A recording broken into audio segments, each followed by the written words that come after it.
Hi, leaders.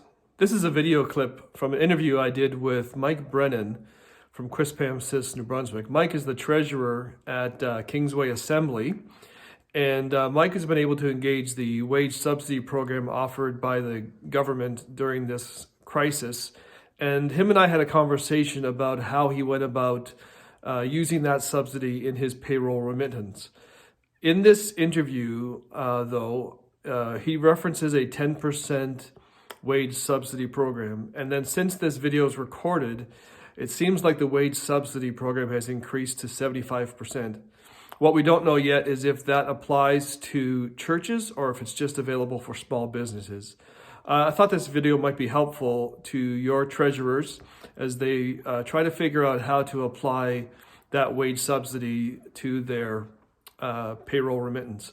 So this doesn't constitute any advice, but it may bring some comfort to those who work in your administration departments, just to hear from another treasurer who has worked their way through the process. I hope this helps. Have a great day. Our churches, but it might be helpful for some of our pastors and churches to hear about your experience and any challenges that you had along the way in working with the subsidy program.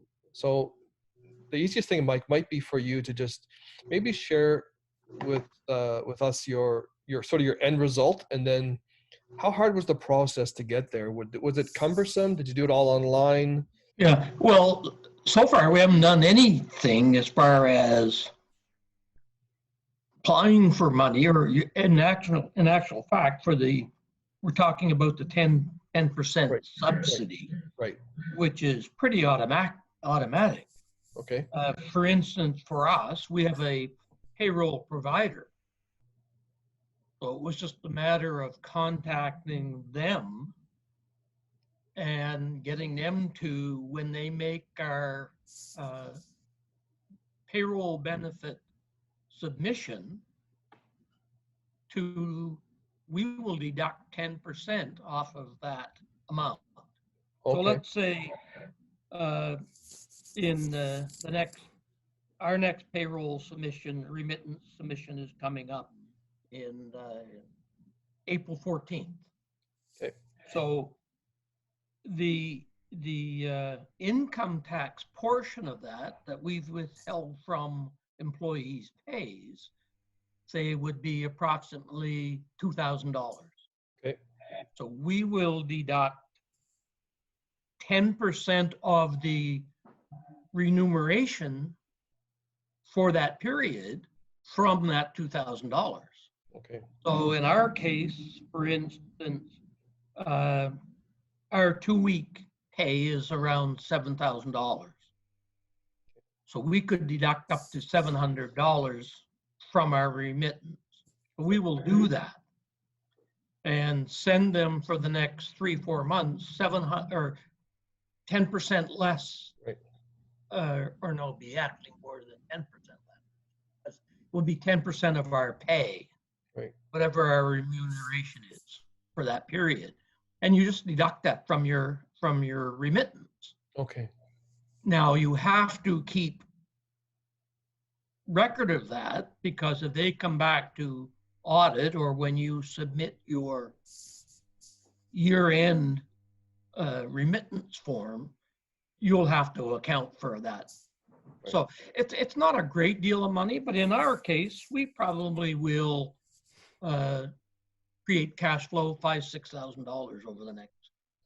Right. So there's no program that you have to. There's no online form or program that you submit to. You do it internally. Right. As long as you're submitting. Right. Payroll remittances, income tax. Right. Payroll remittances, and your charitable organization, because it only talks about small businesses, but it also includes charities.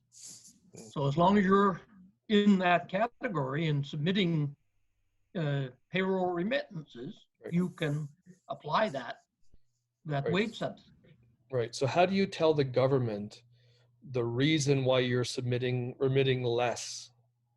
Is there a place to do that? You don't have to at the time. Okay. but that's why you need to keep track of, because if they come back and audit, you're going to have to show. Now, the one thing in that you have to figure out is, for instance, the max is $1,375 per employee for that period, for the complete period of time. Right. And there's also a max in total for the organization. $25,000, yes.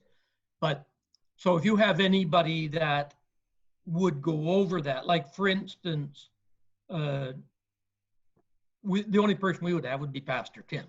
Right. Everybody else would 10% they would not meet that $1,375.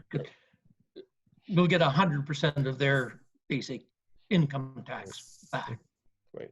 All right. And now yeah, so it's pretty straightforward and pretty simple.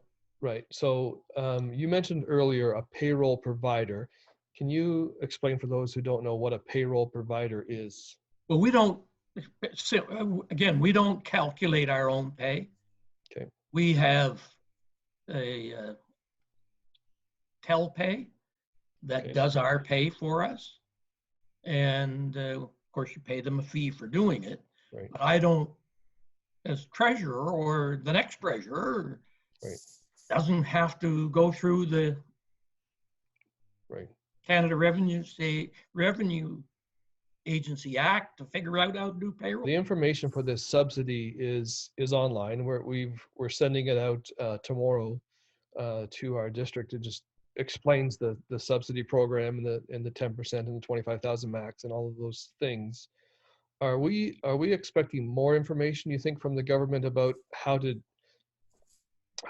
execute the discounts and the subsidies, or you think they're just saying, just do it, take it off your remittances? And I think if you go on the Canada Revenue site, or canada.ca it is now, or whatever, or go in to the internet and type in COVID-19 wage, 10% wage subsidy, it would come up.